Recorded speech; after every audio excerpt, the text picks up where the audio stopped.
So for the balance notes, if we're getting into the creeps here, creeps generally grant 25% less bounty across the board. So basically, they're giving less resources. The slime base bounty decreased from 40-0 to 30-0. Ooze base bounty decreased from 40-0 to 30-30. 40-40 to 30-30. Shadow Demon bases 80-0, 60-0. So there's changes across the board. I'm not going to get into all the creeps because it doesn't really matter.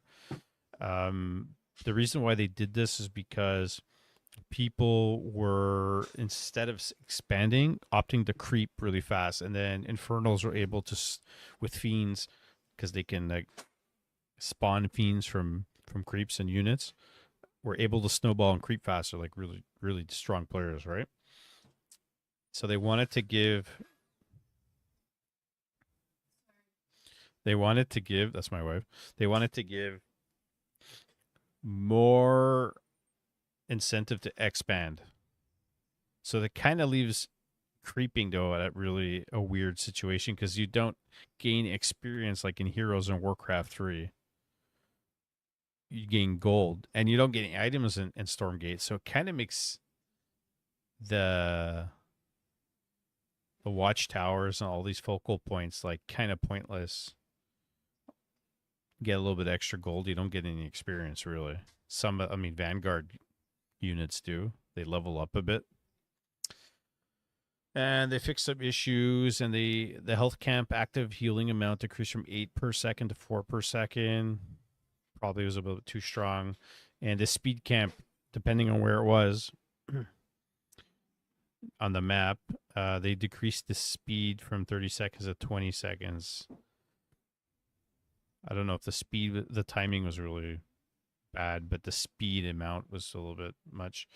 Vanguard Hornet, Barons start using this more. Fixed a bug that prevented it from dealing bonus damage to air units correctly. Effective anti-air damage increased from 13 to 13, plus 13 versus light. So it wasn't doing bonus damage. Actually, Hornets are pretty decent, and I think against Celestials even. Might see more of that play. Infernals Nightfall Infestation now requires a greater shrine, so you got to tech your tiers. And Animus cost, which is the energy, decreased from 25 to 20. Okay, sure.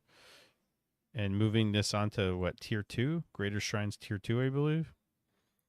Imp Flame on Ignition. Duration decreased from 1.5 seconds to 1 second. I think this is so stupid. Like you're gonna take your worker and explode it like a baneling. And I never see anybody use it. Very rare. I'd rather see fiends be able to be upgraded and have that ability, so kind of like zerglings and banelings, because they're small and they die fast. I mean, if you got lots of numbers, fantastic. So I don't really like this at all. I even like the ability on the imp, which is the infernal worker. This is interesting. Gon's primary damage decreased from 6 plus 3 versus light to 8 plus 2 versus light. The secondary damage decreased from 2 plus 1 versus light and 2 plus 0.5 versus light, with the weapon period increased from 1 to 1.3, the actual period of damage. This is good because it helps versus Lancers, and I think below we'll get into that. Hexen Miasma, I think that's how you say it. Radius decreased from 5 to 4. It's a bit strong late game, but Infernals kind of need it, but it is a bit strong, so they made the radius a bit smaller. Magmadons can no longer stun each other with the trample ability. Yeah, that was kind of stupid and annoying. The Weaver's anti-structure damage decreased from 10% to 7.5%. Doesn't appear this was strong, but if you dropped a bunch of them on someone's main, the main would disappear in 2 seconds. But the Weavers in general, like, not used overly much, and they're slow, and they got that ability where they can grapple and like the scorpion come over here and move, and I'm just not even sure about this unit. It gives extra sight, it sees things. It's just weird. Celestial's arc ship supply cost decrease. Okay, so the big problem right now I see and a lot of people see is that Celestials are just OP, and they got like buffs. Supply cost decreased from 5 to 0. Arc Station supply costs from 7 to 0. Arc Fortress supply costs from 10 to 0. Collection Array, which I think you put on the gold mine, health increase from 500 to 800. And they could just expand these everywhere. Like, I think this should be back to 500. Flying mode to collection mode, morph time decreased from 30 seconds to 20 seconds. Even, that's sure. I think they're making all this up. Vector movement speed. This is a pretty decent unit. Vector movement speed decreased from 6 to 5. Okay. Recall upgrade now increases the movement speed of the vectors by 30%. Recall upgrade from 5 to 6.5. So then they get a boost after. So they get a nerf and then a boost. So they get a boost basically. You just have to get the upgrade. The Scythe unit fixed an issue where it wasn't dealing the correct damage, so there was a problem there. I've recently started seeing more of this. Saber damage changed from 52 plus 52 versus heavy to 60 with plus 30 versus heavy. Okay, so they changed the base and then they added less to heavy. Area line damage decreased from 25% of the primary damage to 50% of the primary damage. Wow. Okay. This is crazy. This unit, Archangel, is strong. It lands into your mineral line and like everything dies. Bonus health provided by Avatar increased from 250 to 400, which is insane. Can no longer target units with meteor strike. Instead, it must target a location, and this fixes an issue where you target a unit and will deal damage to the original location of the building. And so that's the general stuff. And so they're talking about creeping, snowballing. In our last balance patch, we made adjustments that lowered the overall difficulty of taking creeps while increasing the bounties they granted. The aim was to speed up the early game by injecting additional resources into the economy and encouraging players to build larger early game armies to help contest the map. In these respects, the changes were highly successful, and we're pleased on how the early game pacing has evolved. However, these changes have also brought two significant downsides. One, creeping has become more rewarding than expanding, which was what I mentioned before, which wasn't their goal, apparently. Ideally, both strategies should be equal viable, yes. It just, the whole thing without heroes and XP and like rewards, like the creeps kind of seem pointless, to be honest. A unit's strength is now more tied to the effectiveness of creeping. Units that excel at creeping, such as scouts, gaunts, vectors, and saffrons, are able to dominate the map and snowball a game, which is what they were doing. To address this, we're implementing a change that would hopefully strike a balance between patch 0 and patch 0.1. Changes: creeps now grant about 25% less bounty or resources.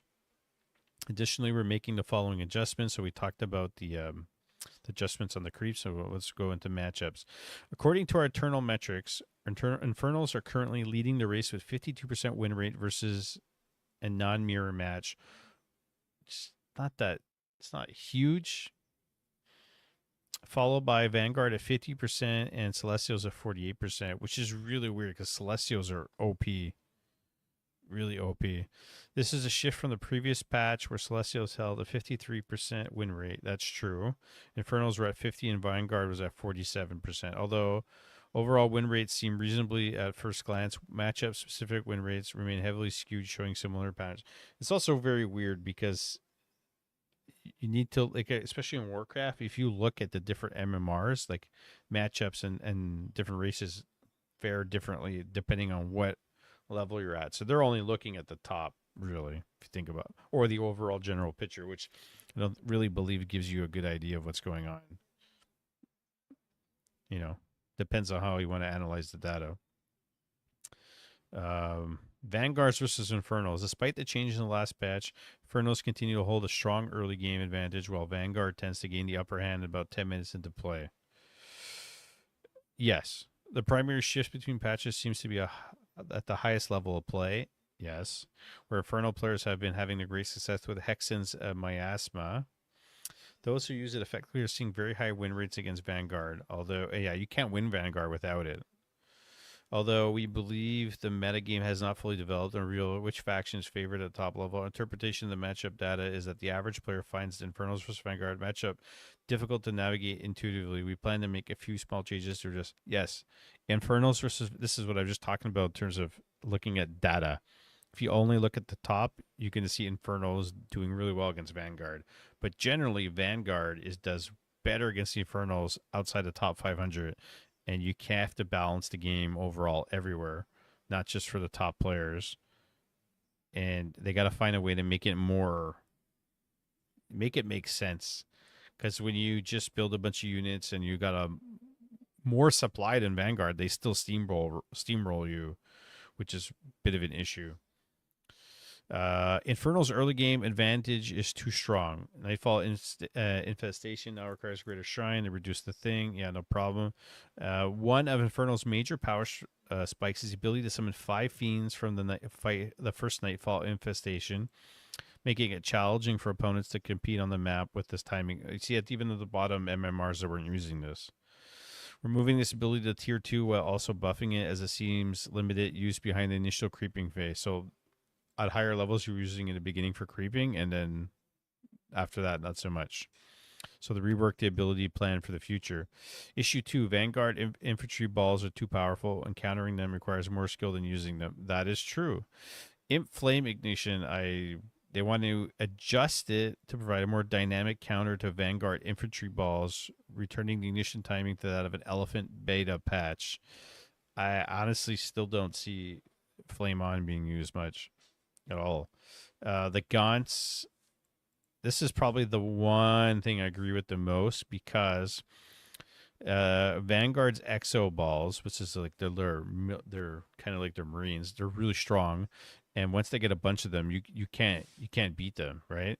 But the thing is, you need Lancers in front to protect the Exo ball. So Infernal struggle to break through the Lancer walls and reach vulnerable Exos, 100%. These changes will improve the Gaunt's performance against Lancers while reducing their power in other situations. While these adjustments, Gaunts will deal 26% more damage to Lancers, trigger kinetic redirection 30% less often, fine, deal 8% less damage to non-Lancer units, and deal 30% less damage to light units. It's a big nerf, and it's a little bit just to get the damage up boost against Lancers. I find like some units just don't die. Like Vanguard units, like they got shields and experience upgrades and boom, boom, boom, boom, and then nobody dies. It's just ridiculous. Issue 3, Hexen's miasma is too strong. Miasma is too strong at its current tech level and is oppressive on current maps. It is, so they reduced the radius. The ability is too effective at forcing Vanguard players into checkmate situations, particularly due to AoE size. But Infernals have to do this. If they don't do this, they lose. Right? So that's a problem. Even if you have more supply and you go out right out, your units melt against Vanguard. So they need to do this. That's what's happening. I don't think they really understand why that's happening. Weavers are killing command posts faster than intended, so they reduce the damage. But like Weavers, again, are just weird, useless units. Vanguards versus Celestial. This matchup is currently dominated by the aggressive early game openers like Proxy, Vectors, and Seraphims. Celestials are OP, and they're constantly praxing. They can have 3 bases before you have any units out on the map. It's so weird. I'm exaggerating, but like one of the replays one of the guys sent me, the Celestial had 3 Expos before he had 2 units out. It was so weird, and he proxied them. And then it happened to a game with me with this guy proxied over to a creep camp, dominated the creep camp, and then plus the energy shields, the batteries, they just constantly recharged and they kept going. And I ended up winning the game, but it took forever. Then he massed into air. It was like you have to be that much better, that much lucky, and have that much more resources to play against Celestial. It's a big problem. I see them wanting to be unique with this race, and it's their baby, but it's a bit of a problem. Vector movement speed reduced from 6 to 5. Yeah, well, probably not even enough. And then that they still get an upgrade. This change should help early game scouts compete with Vectors while still allowing Vectors to function. We are monitoring the position of Ascension Chamber on the tech trees. It should impact this dynamic. Fix the Hornet, Scythe, whatever. Players have expressed that Scythes are generally too strong, particularly against Vanguard. It's true, which lacks a solid anti-light, anti-air ground unit. While the new Hornets will help counter Scythe, we want Vanguard's ground options to be more competitive while sharpening the Scythe's role. This is a matchup we expect to change drastically, and they want to see what's going to happen. Basically, they're making changes and taking notes. Infernals versus Celestials. While Celestials receive so much late game buffs in the last patch. They lost their ability to secure early game wins through rushes and Kree run bys, both of which are rightfully nerfed. Yeah, they were just ridiculous, the Kree. As a result, but now nobody's really going them. They're just getting those other units. As a result, Infernals remain favored in this matchup, but the advantage is now more consistent across all stages of the game. No, sure, you want to see at the top? I'd still Celestials everywhere else dominate, in my opinion. Celestials lose mid-game creep wars due to Gaunts excelling at both creeping and frontal engagement. Well, they changed that, right? So we'll see what happens. The Gaunts damage. Issue 2 is Celestial struggle straight up and fight against Infernals for a few reasons. Lack of reliable front line, inability to handle constant spawning of fiends. I haven't seen that. Maybe at the higher levels of some matchups, but generally I find Celestials just get more out and mine faster. The Saber, the Scythe, the Archangel, which is crazy.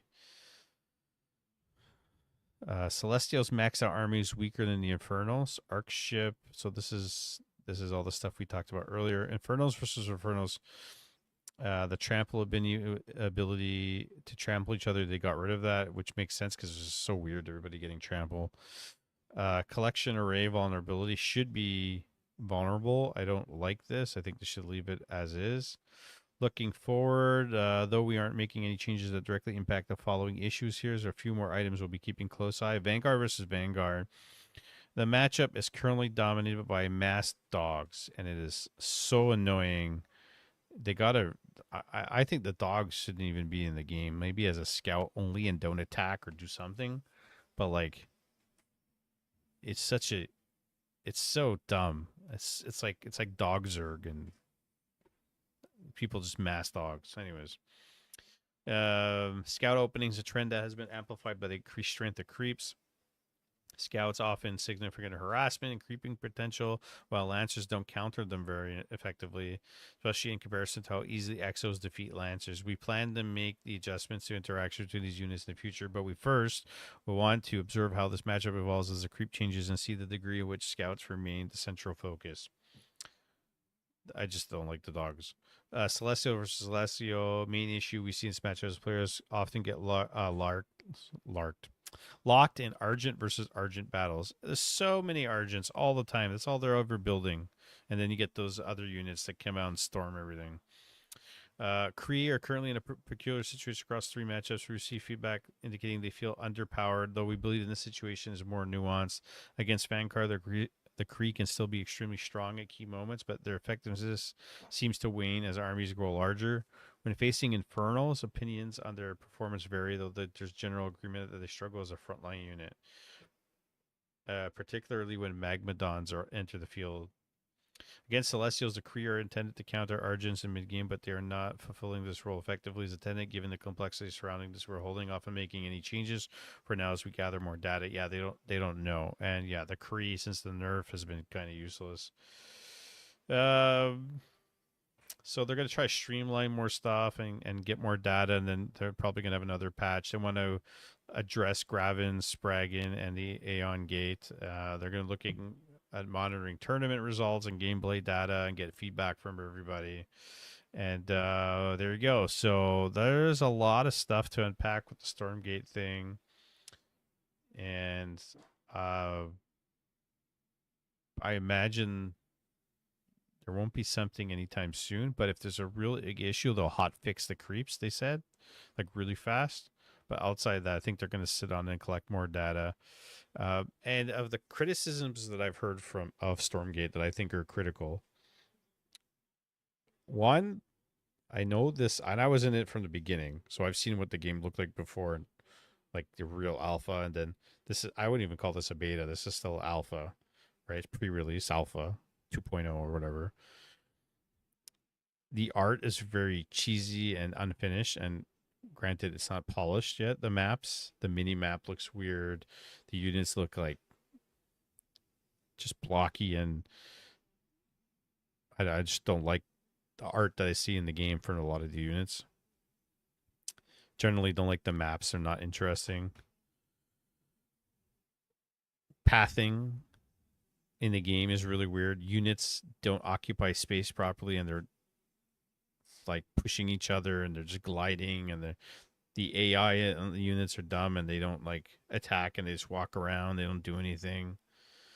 Um, those are big issues. Mechanics in general have to be fixed. Hotkeys, bugging out. There's a bunch of things. In the general game sense, I love the game. It's funny though. I love the game. I think it has potential.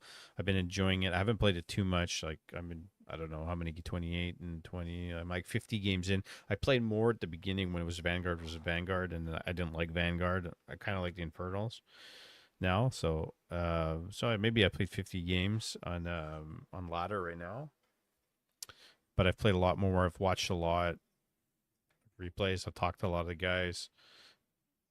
It's just missing that oomph, that like cool move that you'll see in Warcraft or even StarCraft. Or like, oh, nice drop, nice body block, nice way to trap the unit, way to be the creative, like a play, like in sports. We're like, oh my god, what a pass. We don't see any of that right now.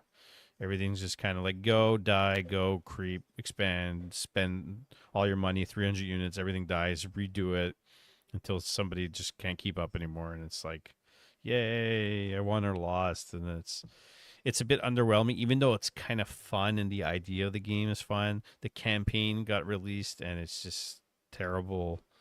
They shouldn't have released it like that. And it seems like a lot of like weird empty promises, but at the same time, high hopes for later. And I know they promised and we're trying to focal point everything onto the 3 versus 3 with heroes.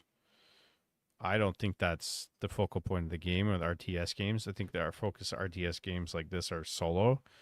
And then you probably should focus on 2v2 and FFA because people like that as options. 3 versus 3 with hero options only and no other matchup or no other game mode with heroes. It's dumb. And then if you look at StarCraft and Warcraft, like a lot of people love custom engines and custom map building and custom game building. So like that's going to be a strong component of the game because players are going to want that, and it's going to keep a good amount of the player pool active and interested because they would like to do stuff with the assets, right?